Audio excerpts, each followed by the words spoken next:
le réalisateur Rachid Bouchareb.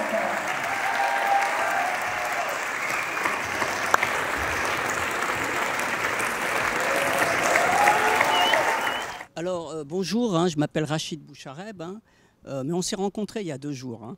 Donc, je suis cinéaste, réalisateur, je fais des films depuis presque 30 ans. Je suis déjà venu plusieurs fois à Cannes. Je suis venu présenter ici en tant que réalisateur 4 films. Et aujourd'hui, je reviens pour mon dernier film qui s'appelle Nos Frangins. Est-ce que vous pouvez expliquer un petit peu c'est quoi le sujet de ce film et pourquoi vous avez le fait? Je l'ai fait parce que j'avais fait déjà un film qui s'appelle Days of Glory, indigène. Après, j'avais fait Hors la loi. Donc, indigène, c'est les années 40. Hors la loi, c'est les années 50. Et celui-là, pour moi, c'est le 3e volet. C'est-à-dire qu'indigène, c'est les grands-parents d'origine algérienne. Hors la loi, c'est les parents. Nos frangins, c'est leurs enfants qui sont français, nés en France. Pourquoi ces questions d'immigration vous passionnent? Parce que je suis de là, moi. Donc, si j'avais grandi dans le kung-fu, je ferais que des films de kung-fu. Ouais, ce que je veux dire. C'est quoi donc, exactement c'est mon histoire. C'est l'histoire de mes parents, de mes grands-parents, et la mienne en France. Et je ne suis pas seul, on est des millions. Et c'est les sujets que je connais le mieux parce que je les ai vécus, entendus, vus. C'est juste ça.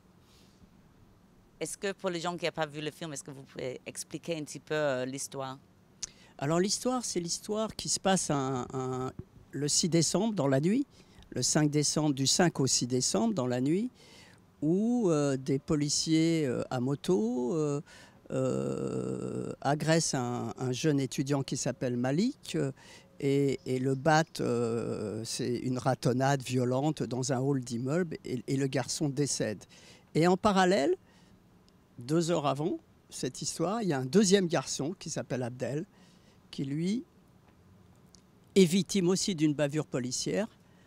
C'est un policier ivre qui lui tire dessus et qui tue ce jeune garçon.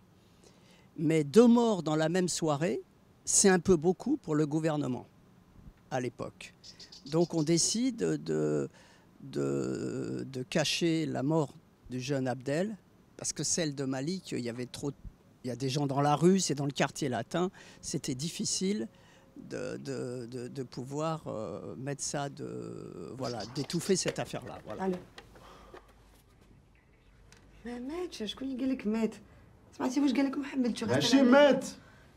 Intéressant la façon que vous avez utilisé les archives et mélangé avec votre histoire. Est-ce que vous pouvez parler de comment vous avez trouvé cette idée et comment vous avez travaillé avec le monteur? Parce que le montage, c'était super.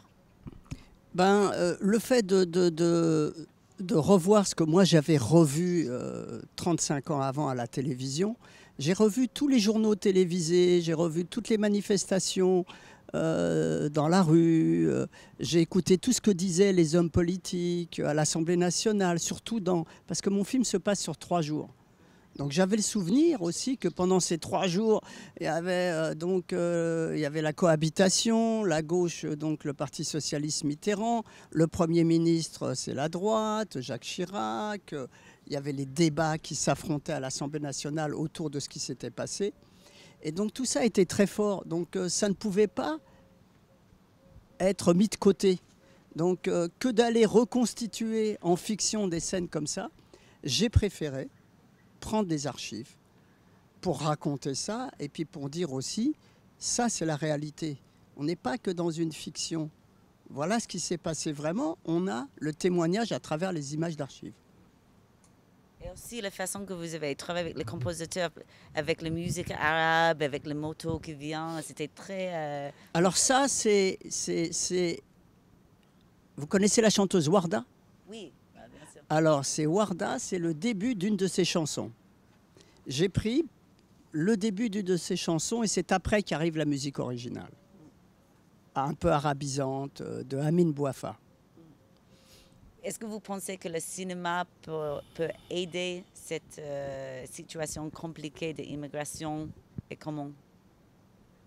Ah, je sais pas, parce que moi, je dois encore continuer à faire des films sur le sujet. Mm. Et ça fait 30 ans que je fais des films et rien n'est vraiment réglé. Mm. Donc, je sais pas. C'est très compliqué, ça. Vous avez parlé dans le masterclass que vous avez fait, Ouais. vous avez demandé, encouragé les jeunes cinéastes de rêver. Est-ce Ouais. que vous rêvez toujours et de quoi? De quoi je rêve c'est de continuer encore à faire du cinéma et puis de raconter des choses que j'ai vues, vécues. Donc, dès que je finis ce film-là, je réfléchis à qu'est-ce qui m'a touché, qui est lié aussi à ces sujets dont vous parlez et qui m'ont choqué ou qui sont une injustice ou qui demandent à être révélés, par exemple. Là, ces derniers temps, j'ai vu pas mal de choses sur l'esclavage. Je me dis, mais il y a des villes, Bordeaux, Nantes, La Rochelle, tout ça, ça s'est construit sur l'esclavage. Bah alors, qu'est-ce qui existe comme film? C'est des sujets importants, même que le public français ne connaît pas vraiment. Donc ça, par exemple, c'est quelque chose dont j'ai pas commencé à rêver, mais peut-être ça va venir ce soir, un premier rêve. Et le Haga, est-ce que vous pouvez parler Haraga? un peu de Haraga, Ouais. le jeune Algérien qui rêve d'une meilleure vie en Europe, qui traverse la mer en danger. Qu'est-ce que vous pensez de ce sujet? Non, mais ça c'est un sujet bien sûr, mais maintenant il est devenu, je dirais, mondial. Il n'est plus que au bord de la Méditerranée et il va s'accentuer pour d'autres raisons.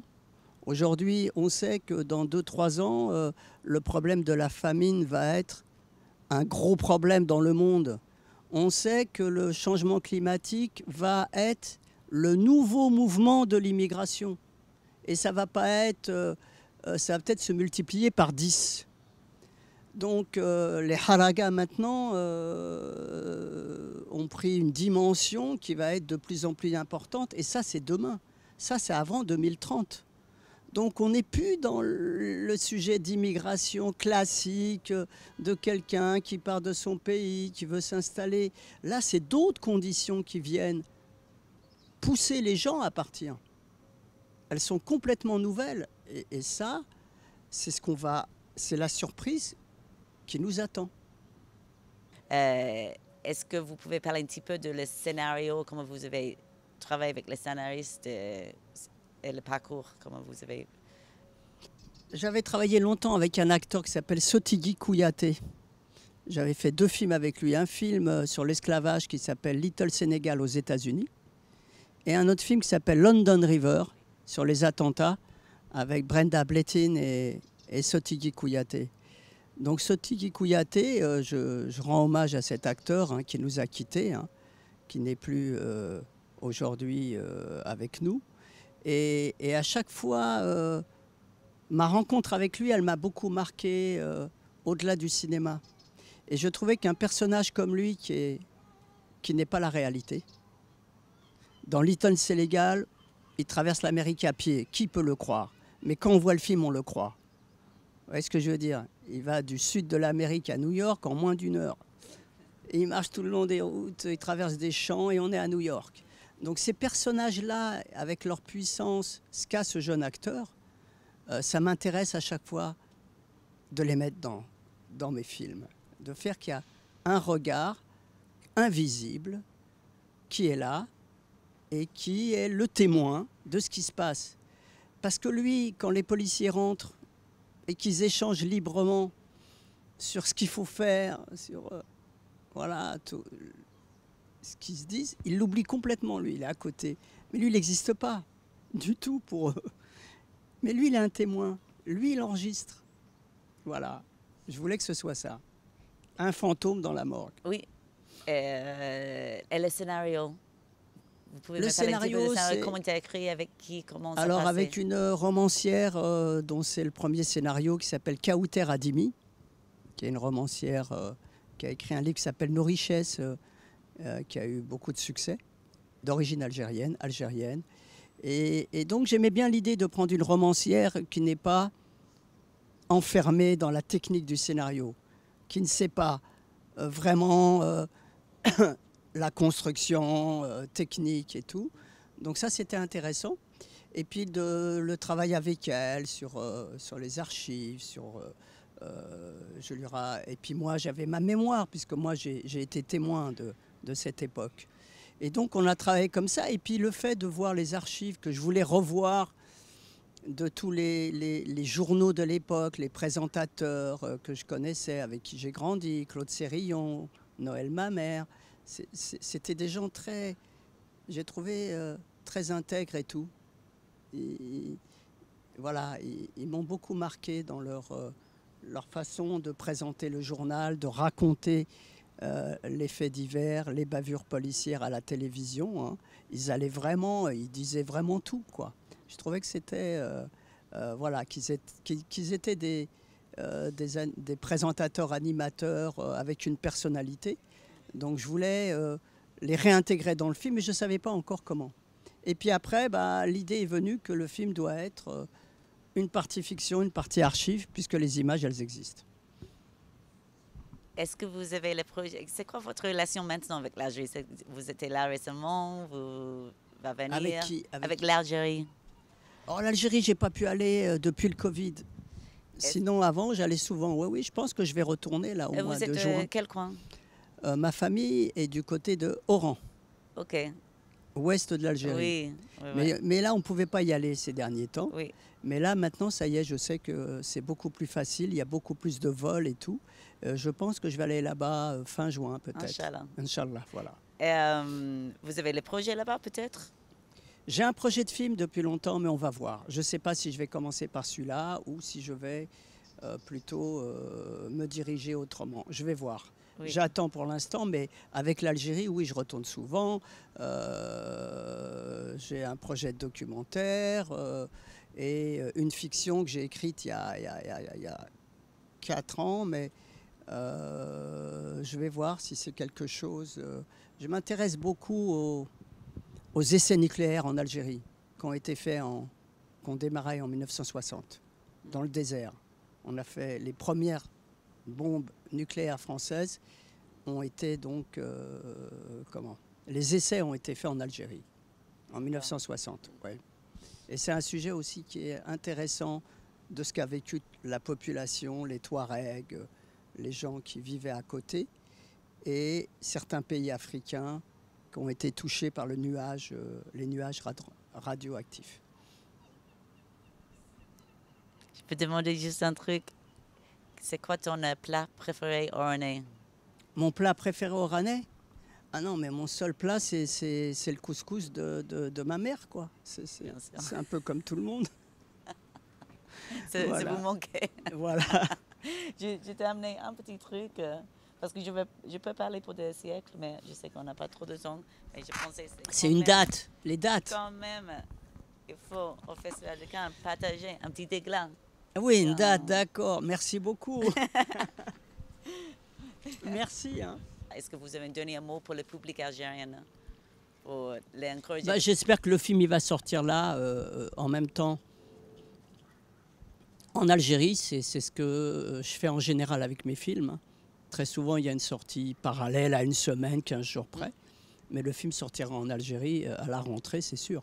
Dès qu'il sort là, on va essayer de mixer les médias et de faire une promotion. Et un petit 20 secondes, tu dis un truc aux cinéastes algériens en arabe pour les encourager. Qu'est-ce que vous avez un truc à dire? Qu'est-ce que je pourrais dire aux cinéastes algériens Inch'Allah, parce que pour l'instant, on me dit que tout est arrêté. Il y avait un système d'aide pour le cinéma qui, pour l'instant, est à l'arrêt. Donc, les cinéastes attendent maintenant de savoir s'il y aura des moyens qui seront débloqués par l'État pour continuer à faire des films. Donc, on espère, Inch'Allah.